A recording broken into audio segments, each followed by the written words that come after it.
Hello, my name is Maureen Marsic. I'm Director of Marketing at NeuroReserve, and I'm here today with Dr. Marwan Sabbagh. Dr. Sabbagh is a board-certified neurologist and geriatric neurologist, and he's one of the nation's leading experts in Alzheimer's and dementia. He has quite a long list of credentials that are quite impressive, but currently he's at Barrow Neurological Institute here in Phoenix, where we're meeting today, and it's one of the premier brain centers in the country. We are also very honored to have Dr. Sabbagh on our medical advisor team at NeuroReserve. He has over 300 published research articles in dementia, and he's a best-selling author with several books, The Alzheimer's Answer, the Alzheimer's Prevention Cookbook, and his most recent book called Strong Heart, Sharp Mind, the 6-step program that reverses heart disease and helps prevent dementia, or Alzheimer's, I should say. So I'm really excited to be talking about the book today with Dr. Sabbagh. Dr. Sabbagh, thank you so much for joining me. Thank you for having me today. And let's jump right in and talk about your book. Thank you. So I was curious, I know that you co-authored the book with Joe Piscatella. Yeah. So tell us about how that collaboration came about and the subject for the book. So thank you for having me. It's an interesting story. Joe Piscatella, who's not a young man anymore, but when he was in his late 30s, had a heart attack, had a bypass surgery, and he tells me that his heart surgeon said to him, "You won't live to see your 40th birthday." And at the time he had young kids, and he took it upon himself to become a heart health expert and turn his life around, and went on to write multiple best-selling books in the heart disease space. And he's now 40 years past his heart attack. And he then says he wanted to do something in the Alzheimer's. He wanted to do something connecting brain health and heart health, and that's how we got together through our agent.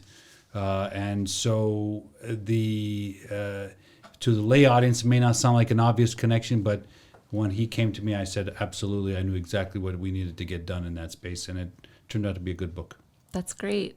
And I know a lot of people probably don't think of brain health Right. and heart health as being connected. They kind of see them as unrelated. So what is the connection between heart health and brain health? Yeah, so the logical thing people would say, it's a circulation issue, right? So that it's just that that one's related to the other, but it's much, much deeper than that. It turns out there are a lot of mechanistic overlaps. For example, high blood pressure, which you would never think, turns out to be a significant risk factor for Alzheimer's, and managing it might reduce your risk for developing it. Of course, we've known that high blood pressure is one of the main causes or leading contributions to Alzheimer's, to heart disease. Right. Same thing in cholesterol, diabetes. But there's a lot of mechanistic overlaps. And then genetically, it turns out that if you have a certain genetic marker called the apolipoprotein E genotype, That's E4, APOE4. APOE4, you're very likely to have heart disease and Alzheimer's disease. And so there's multiple mechanistic overlaps that makes it an argument that whatever you do to benefit your heart may be also helping your brain as well. Right. Okay. That makes sense. You talk in your book about the scorecard for heart and brain health. Yes. Can you go into what that is and how it works? Right. So the scorecard is basically a snapshot of your own health. We do this, of course, in the clinic in a kind of an ordered way, but in a personal life, you need to say, there are a lot of things I can do, and how do I quantify what is wrong with me, and how do I quantify how to get to where I need to be? And so that's what the scorecard is about, and it kind of objectively allows us to measure where we need to be, things that you wouldn't normally think about. Right. Okay. Yeah, I saw there was quite a long list of things that you Yes. that you take a look at, like cholesterol and Yes. Metabolic syndrome, things like that. Yes. So it turns out that a lot of health problems, that if you optimize them, metabolic syndrome, cholesterol, diabetes, blood sugar, that you could actually not only help your general health, but you could help your brain health as well. That's amazing. I think that's good news for a lot of people. It is. And for the people that are in our audience, if you're interested in understanding your risk profile, and knowing what your score would be, I would definitely check out the book, because there's a lot of really great content in that section of the book. My favorite part of the book is where you talk about the 6 steps, the 6-step program, and you go into the practical tips for what people can do to reverse their heart health. or heart disease. So can we dive into those tips Sure. a little bit and kind of go through each of the steps? Right. So the one thing that I like to talk about a lot is the exercise part. Of course, today we're in February right now for this interview, and January 1st is the day everybody's like, I'm going on a diet, and I'm going to eat right and exercise and all that. So every year, new year, new you is kind of the recurrent mantra. But we know that physical exercise, of course, improves circulation. There's no question about it. But it has brain health as well. And the way it helps brain health is by a neurotrophic factor or a protein called BDNF, and that can heal brain cells. So physical exercise actually has been shown to have direct cognitive benefits, as well as, of course, preventing heart disease and heart attacks. And so people need to understand that the way you make changes incrementally, I have a lot of people that are, exercise after a week. They're like, heck with this, I'm never doing that again. So you have to just be persistent and committing yourself to it. That's one thing. Another thing, of course, is sleep. People don't ever think about sleep. Turns out, of course, that sleep apnea is a gigantic risk for heart attacks, and it also turns out to be a huge risk for cognitive decline. Right. And the reason is that sleep is where we clear out the proteins that lead to Alzheimer's. And so an efficient sleep allows us to clear out amyloid in ways we don't normally think about.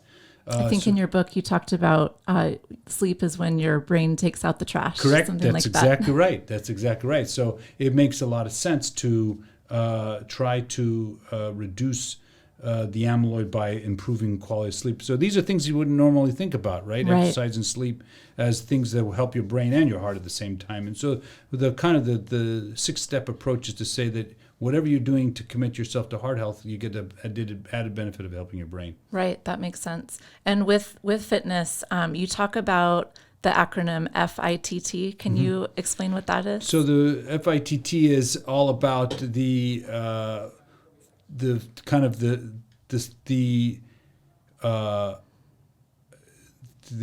commitment, or I should say that a lot of things that we would think about doing in terms of exercise, kind of the consistency things that I would talk about. Right. I will tell you that you can't just exercise one day and you're fine. You got to really commit to it, and you got to grow that, and you got to stick to it. And so the acronym is well laid out in the book, and it talks about how to be committed and consistent. Right. Okay. Yeah, I know it talks about frequency and intensity. Let me see my notes here. And then time and type. So the different types. And what would be your favorite, or what would be the best exercise for heart and brain health if you could pick one? Yeah. So this is the tricky part, Maureen, is that I hate running. I have to tell you, I just hate running. If you want to put me on a bicycle all day long, I'm happy. But I started taking up running because it turns out to be very efficient. But most people are not going to take up. They're going to say, my knees, my back, my hip, whatever. And especially the populations that we would like to commit to these things. So consistency is everything. So what I tell my patients is start with 10 minutes a day, every day, just brisk walking. Not walking the dog, okay, where they sniff every bush, right? Right. You get a watch, you put some exercise shoes on, and walk 10 minutes a day. And every week you add a minute a day. This week 10 minutes, next week 11, the week after that 12, etc. And just keep growing that. And by the time you get to 40, 50 minutes a day, your body's used to it. And so that's an easy solution. But the other thing when you talk about the fit strategy is that I like to mix it up sometimes. I don't want to do the same thing every day because it gets boring after a while. So I might hike on the weekends and bike some days and, things like that. So try to mix it up is one thing. And then the third thing, of course, is getting your pulse up. You want to get some strenuousness in it. So kind of like the high intensity interval training. Okay. HIIT is great if you can get to it. But the key is commitment and consistency. Right. Okay, that makes sense. So we talked about fitness and sleep. And I know that diet's another one of the steps that you talk about. So can you go into that a little bit with the Mediterranean diet? So the diet's controversial, and I kind of lean into the controversy. And this is a funny thing is that, I think that the best body of evidence, because when you look at the Mind diet, it's just a spin-off of the Mediterranean diet, is that the consistency of efficacy of risk reduction is around the Mediterranean diet. That's fish, legumes, whole grains, olive oil, antioxidants, spices, plus or minus the red wine. But the key here is that you want to reduce saturated fat. So the standard American diet has lots and lots of saturated fat, and that's something we have to reduce. We want to replace things like butter with olive oil. And I've given a lot of these talks in the past, and you can see people think it's a great idea until you tell them what you can't eat. Right, and then they get fighting mad, okay? And when people hear about no cheese or no butter. No cheese, no fried food, no butter. And then they're like, oh, you can't take that away from me. I'm like, I'm not taking it away. It's your choice. Right. Eating well, eating mindfully well is not that easy. Right. And so it really takes an effort. And so what I would say to you is the Mediterranean diet has now been shown to help heart health clearly, very clearly, and brain health now, with multiple studies suggesting it. And people say it's what's called an epiphenomenon. It's only because people who eat the Mediterranean diet are in the Mediterranean. Right. No, they studied it in New York City, and people who adhered to that diet did very, very well. I've seen that. Yeah. Yeah, and I know that the risk of Alzheimer's and dementia go way down with people that are following the Mediterranean diet. Correct. So that's wonderful news. That's great. So another one of the steps that you talked about was stress management. So can you talk a little bit about that? Yeah, people don't automatically associate that, but there's a lot of benefits. And, I'm a middle-aged physician now, and I think of this very carefully because I never thought about stress. But stress has biological consequences that cannot be ignored. Chronic stress is associated with elevation of cortisol. Cortisol is a steroid that comes out of your adrenal glands, and we know it elevates blood pressure. We know it triggers heart disease. Those are for sure. That's been medical documented for years. But the other thing stress does, which is kind of when we talked about something earlier, it disrupts your sleep. If you have chronic stress and chronic elevation of cortisol, your sleep efficiency goes way, way down. Right. And in so doing, of course, then that affects your memory and cognition from direct effects on sleep, and then indirect because then you're not efficient in your sleep. So you don't remove amyloid as well. So there's a lot of reasons to reduce your stress. And again, I didn't even really think about this, and I started thinking, oh, man, geez, maybe I need to start meditating. And in my 50s, I started meditating. Right. So but I think anytime, whenever the time that we start is a good time to start. True, it doesn't matter when it is. And so I got some apps, and I started doing it myself. That's great. And one of the things that really resonated with me in the book was when you mentioned that we make poor lifestyle choices when we're stressed. Yes. So, and I think that's so true. I think about when I'm stressed, I'm going to reach for the junk food Absolutely. or the easy dinner because I don't have time. Absolutely. And everybody does the same thing. And that's when you start to load on the calories and the saturated fat and things like that. And so for me, that absolutely makes sense that stress is a part of it too. Yeah.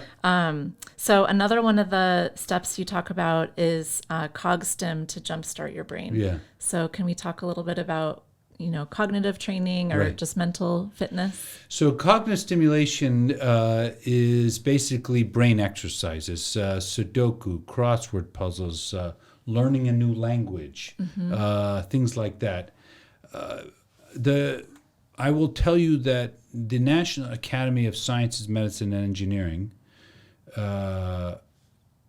did what's called a meta-analysis where they reviewed all the science on everything, diet, exercise, cognitive stimulation, and they came up with 3 recommendations, meaning what they said is there is sufficient evidence for doctors to recommend to patients. Blood pressure management, which we talked about, physical exercise, which we talked about, and cognitive stimulation, that there's a consistency of signal that people who do cognitively stimulating activities help their brain. It's kind of funny that cognitive stimulation is like, how does that have anything to do with heart health? And that was a stretch, I have to say. But we got to it because people who are cognitively stimulated are also more mindful of their health in general. Right. That makes and so, so I would tell people it's good for your brain. And these are not. It's not like I hate Sudoku. I can't do it. Even now, I can't do it. I can't do it. But I like word games, and I like playing Scrabble with my parents, and I and I read 3 books at once and try to remember all 3 at the same time. And there are a lot of ways you can do it without having to be structured in a formal program, but you can do this. And the funny part is that the Lumases of the world really kind of caught the public fancy, and there are a lot of these apps on. It doesn't have to be Lumases. Right. There are a lot of different apps, so you can do a lot of things even with your phone to keep your brain engaged at all times. And are there certain activities that are better than others, or is it just a matter of learning something new and that's what's really helpful? That has not been clearly identified that if one activity is better than another. We do know that just doing the activities are better than people who don't. So passive is not as good as active. So engagement and an active learning process is something. I'll give you a great example. My parents are immigrants to this country from the Middle East. My dad, who's 89, is trying to learn Spanish, and that's new language. That's incredible. Yeah, so he's doing something completely new. Wow. And I think, that's the kind of thing you want to push yourself out of your own comfort zone. Right. And that's where I think the neurons start to fire again. Okay, do you speak Spanish too? Not even a bit. You might have to learn so you can talk with your dad. My dad. Yeah. That's great. Yeah. So the final step that you talk about is writing yourself a social prescription. Yeah. So can you share the importance of that for brain health and heart health? So again, people say, well, I can understand how that helps brain health, but let me tell you how it helps heart health as well. Social prescription, we know the social connectedness, and if you look at the whole blue zones, things like that, they talk a lot about social connectedness. They do. What I have seen is that there's an epidemic in this country that nobody talks about, which is loneliness, particularly in the elderly. I've seen people who are widows, widowers. They live in Sun City, where I worked in for 15 years, and they lose, their friends die, they move, and they become socially isolated. They're literally lonely. We know that once you're socially isolated, you're more likely to have health problems. You're more likely to fall. You're more likely to be depressed. You're likely, and so social connectedness is the counteraction to a lot of things that happen with loneliness. And if I could cure one thing in the elderly besides Alzheimer's, I'd love to cure Alzheimer's, but if I could cure that, if I could cure loneliness, it would be something that would help. It really, and then of course with their mood and the depression and other things, a lot of things can get better with social connectedness. Right. And I know that's something that a lot of people, not even the elderly alone, a lot of people have just struggled with that during COVID. Absolutely. And that was, I think the funny thing about COVID is it really amplified what social connectedness means to people. And just to be cooped up in your house day in and day out for months and months and months was not good for the world. It's not healthy. Not good for society. No. And it's good that we've had a chance to really realize that. Yes. So that's good. So one thing I was going to ask you, I think one of the common things we hear from our community within NeuroReserve is that lifestyle and new habits can be really hard to change. So, people might read this book and go, wow, there's all these really great ideas, but perhaps they might feel a little bit overwhelmed with where to start. So what would be the best way to start implementing these 6 steps? I think the first thing is read the book cover to cover and try to come up with your own plan. The key here is consistency. So I wouldn't try to do all 6 all at once. I might say, okay, I'm going to focus on my sleep, and I'm going to now find ways to get myself 7 to 9 quality hours of sleep and make it an effort. We have developed as a society bad habits. We're looking at our phone right before we go to bed and watching TV right before we go to bed. And these are just embedded into our culture. This is not, you need to find ways to turn off your brain, get consistent sleep, but pick something and commit to doing that. And once you feel like you have a mastery of that or have assimilated it, then you go on to the next thing. Okay, I like that. That seems more attainable, where you start small and then add things as they become a habit. Exactly. And the thing that pushed back, I tell everybody in my patients to exercise.